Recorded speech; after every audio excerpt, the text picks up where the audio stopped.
네, 세 분의 이야기를 듣다 보니까 중국은 정말 가깝고도 먼 나라다 이런 생각이 드네요. 네, 요즘은 코로나 때문에 사실 찾아가기조차도 쉽지가 않죠. 그래서 이번에는 직접 현지를 연결해 최근 중국 경제 현안에 대해 짚어보는 시간 마련했습니다. 차이나 나우 미래에셋 자산운용 홍콩법인의 이필상 본부장님, 안녕하세요. 안녕하세요. 이번 양회를 경제적 측면에서 어떻게 바라봐야 할까요? 저희가 사실 지난해를 거치면서 키워드, 정책 디렉션, 정책 방향의 키워드들이 있었지 않습니까? 공동 부유라든지 혹은 탄소 배출 감소라든지 이런 것들이 있었고 혹은 뭐 예를 들어 소프트웨어 이런 그 IT 업그레이드에 관련된 여러 가지 방향 제시가 있었어요. 근데 그런 것들을 확인하는 자리가 될 것 같고요. 근데 무엇보다도 경제가 지난 하반기 부동산 경기 분양시장이 본격적으로 꺾이면서 하강 국면으로 들어가고 있거든요. 그런 부분에 대한 경제 안정화 관련된 조치들이 양회에서 좀 확정될 것으로 좀 생각을 하고 있습니다. 네, 미중 갈등이 심화되고 있는데요. 그로 인한 글로벌 공급망 불안 여파와 전망에 대해서 어떻게 생각하시는지 듣고 싶습니다. 지난 이 미중 분쟁 이후에 수출도 여전히 중요하지만 수입 대체에 대한 요구 사항이 굉장히 많아졌습니다. 당연히 미국으로부터 독립하는 것이 중요한 화두가 되었고요.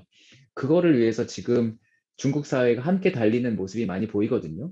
그러니까 기업들이 과거에는 미국이나 유럽에서 부품을 사서 완제품을 만들었다면 지금은 그거를 다 로컬 파트너랑 같이 하는 움직임이 상당히 많이 일어나고 있습니다. 이것은 특히 이제 중국의 타이트한 코로나 정책과도 관련이 되어 있어요. 어쩔 수 없이 중국의 기업들 간에 파트너십을 맺고 서로 간에 협업을 할 수밖에 없는 그 사업 환경이 됐어요. 중국이란 나라가 워낙 그냥 내수의 그 산업이 워낙 크기 때문에 반도체를 제외한 대부분의 영역에서는 중국 내의 자립이 상당히 많이 진행이 되고 있다. 그래서 공급망 그 불안 요소에서는 사실 중국은 비교적 양호하게 지난 2년간을 버텨왔고 앞으로도 덜하지 않을까 이런 리스크가 이렇게 좀 보고 있습니다. 네, 올해 중국 금융 증권 시장의 분위기는 좀 어떨까요? 현지에서 바라보시는 부분 좀 짚어주시죠. 우선은 저는 중국의 자본시장은 굉장히 낙관적으로 봐요. 왜냐하면 중국이 그 하우스홀드를 중심으로 지난 20년 동안 혹은 30년 동안 축적해온 저축이 굉장히 많거든요. 이런 것들이 그동안 주로 부동산으로 많이 쏠렸었는데 아시다시피 지금 중국의 부동산은 조정 국면에 있고요. 정부도 이 부동산을 억제하려는 정책을 완전히 놓지는 않습니다.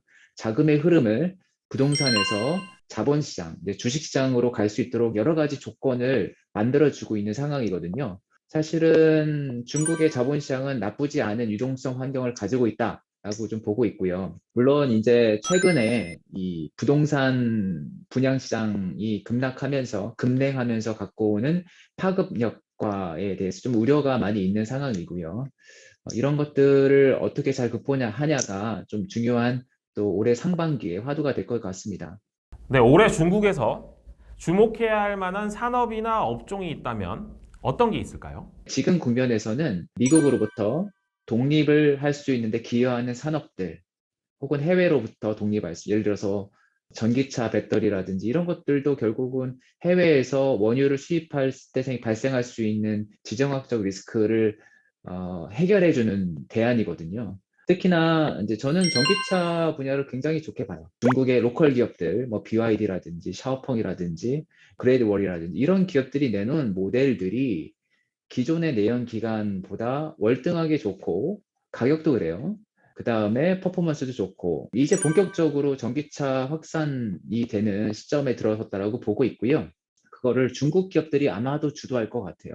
이 가격 경쟁력이 워낙 월등하기 때문에 경험도 많이 축적되어 있고요. 그래서 올해도 전기차, 그다음에 관련돼 있는 배터리 기업 산업들의 성장이 아주 눈에 띌 것으로 예상을 하고 있고요.